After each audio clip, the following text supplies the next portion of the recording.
welcome back. It's the holidays, so my little fireplace is all cozied up and cute. It's also December 2nd, so it means it's time for my November wrap up. So that's what today's video is going to be.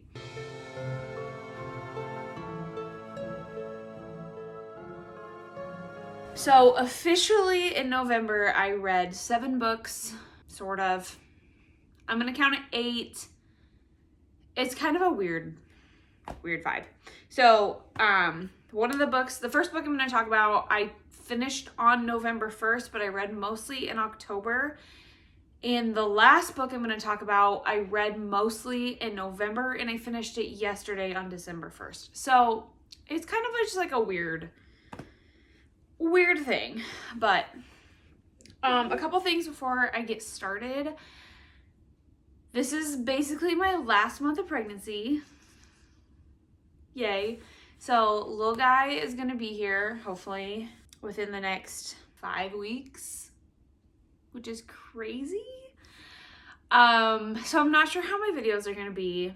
I'm gonna try to record some to have ready to go, but I don't really know how that's gonna happen because like I know I want to do like my yearly wrap up, my statistics, like all that stuff. Like obviously I'll do a December wrap up, books I want to read in the new year, but when I'm gonna record those I'm not sure. So there might be like a month where I'm just off and I'm late to catching up on stuff, so bear with me.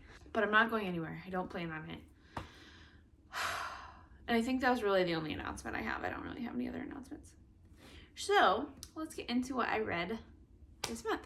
So the first book that I read, I mostly read in October and I finished it on November 1st, and that was Twice a Quincenera by, okay, the spelling is weird. It's Yamile Said Mendez. It looks like Yamile. It's like with a Y. I was at work one day and I saw this one and it just sounded really cute. It's about this woman who she's engaged. She's getting married in a month and she's about to turn 30. So her wedding is taking place the day before she turns 30. However, at the beginning of this book, her and her longtime boyfriend, fiance, break up. And so instead of getting rid of the party, she's got the venue, she's got literally everything booked out and ready to go.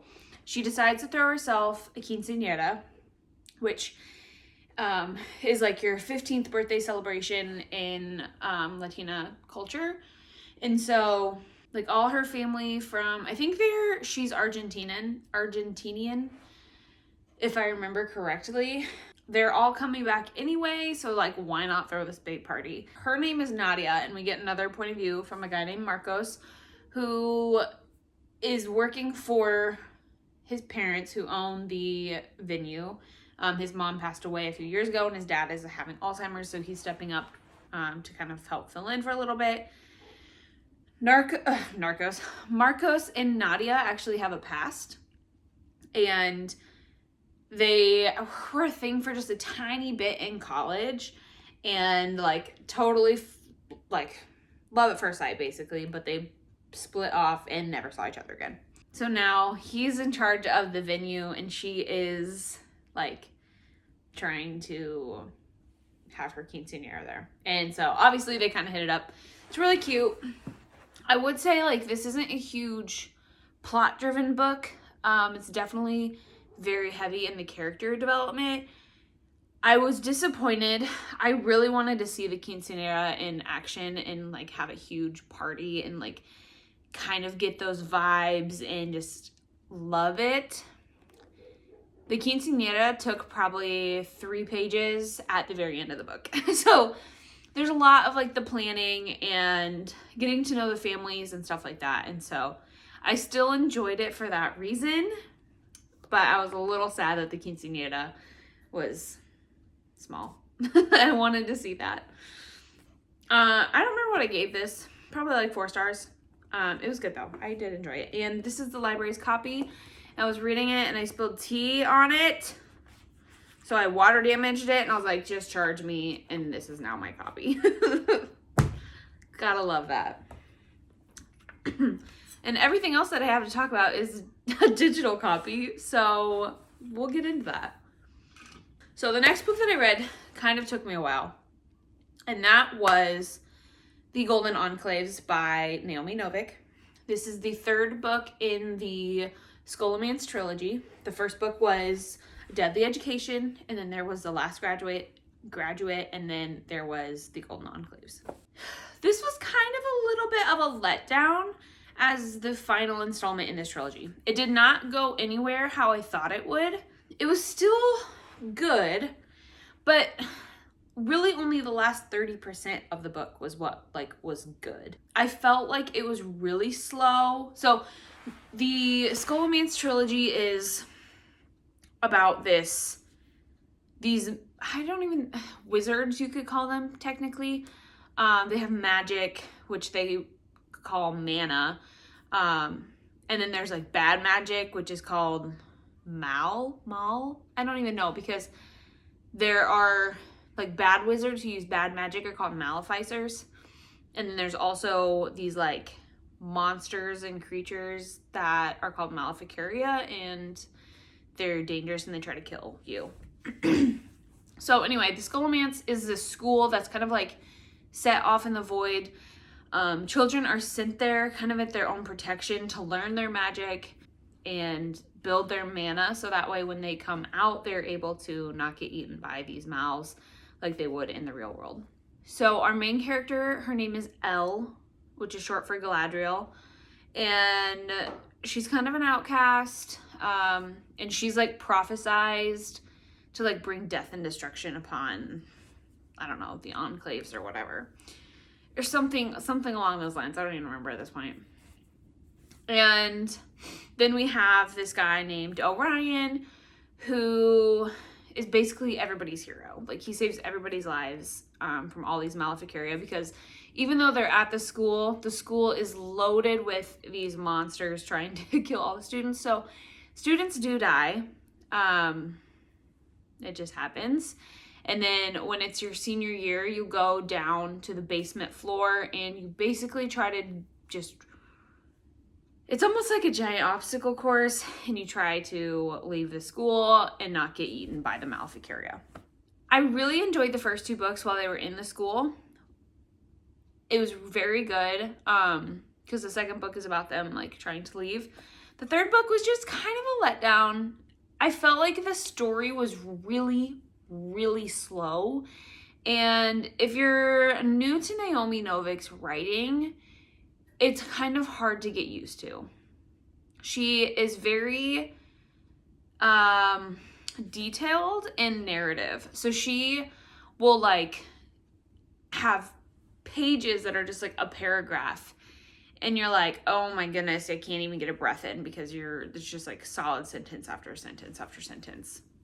And they're long, and just, I find myself drifting off when I am reading her often, because I don't care for a whole lot of detail. Like, I like detail, but I don't need in-depth detail. And so I will say the like lore and the information and background knowledge about everything in the third book was really, really fascinating, but you don't really find that out until the last 30% of the book. And it just, yeah, I don't know. Some of the characters seemed off and not quite like doing things that I think they would normally do. I don't know. But it was still really good. It just was kind of not what I was expecting for a finale and for what the other books led us up to. Okay, I've talked about that one enough.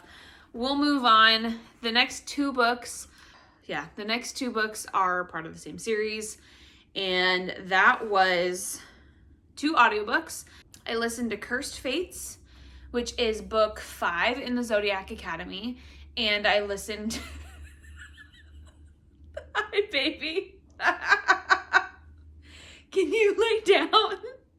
Come here, just lay down. Eddie says hi. And I listened to Fated Throne, which is book 6. So books 5 and 6 from the Zodiac Academy. I've been trying to get them all read before book 8 comes out. It comes out December 11th, which is 9 days away. And I'm only like 8.5 hours into this 30-hour audiobook for the final book. But I can't even remember if I talked about this the last time. I think I did. I'm loving this reread so much. Like, I'm loving, like, the details that I didn't pick up on the first time, the characters that are coming in from other books, and just everything. Like, it's so great. I love it so much. It has really been a lot of fun rereading them, listening to them. Book 7, though, I will say, I'm currently reading it, or listening to it. And the nice thing about this one is I should be able to get it done in time because I can fast forward a lot, because for some reason, and it's literally this book that it changed, the amount of spice in this book is astronomical. Like, it's probably 40% of the book has any kind of sexual scene in it. And up until this book, I felt like the scenes, yes, they're cringy, obviously, but not like, I don't know. They didn't make me like mega uncomfortable with the wording they used. But for some reason in this specific book, these scenes, so cringe, it's uncomfortable. The words they use for certain things, like, I do not like the P word at all. And I feel like they haven't really used that. And in this book, it's like everyone is saying it in every scene, and I just can't. So there's been a lot of fast forwarding, which has been nice because I think I can move on quickly to be ready for the 8th book. So I've been enjoying that. That's been my reread. It's what I listen to on my commute, what I listen to when I'm at the grocery store, and when I'm just doing stuff around the house, like laundry or dishes or cleaning. It's kind of nice. And okay, moving on. I'm sorry, this has been a long wrap up already. These last 4 books I'm going to put all together, and I'm putting the last book in with it because I really did read most of it in November, and because it's part of this series, I want to talk about it now instead of next month. And that was the Plated Prisoner series by Raven Kennedy. So these are books Gild, Gild, Glint, Gleam, and Glow. I thought this was a 4-book series. It's not. It's 5 books, and the 5th book doesn't come out until June. So I'm not happy about that. You guys didn't warn me that this is not finished. I thought I was getting into a finished series. And I was like, oh yeah, I'm just going to blow through this. And I did. I read these very quickly. Book 1 is called Glow. No, it's not. Oh my gosh. Book 1 is called Gild. And it is a King Midas retelling. And I actually really love this retelling. These are also adult. They are dark fantasy.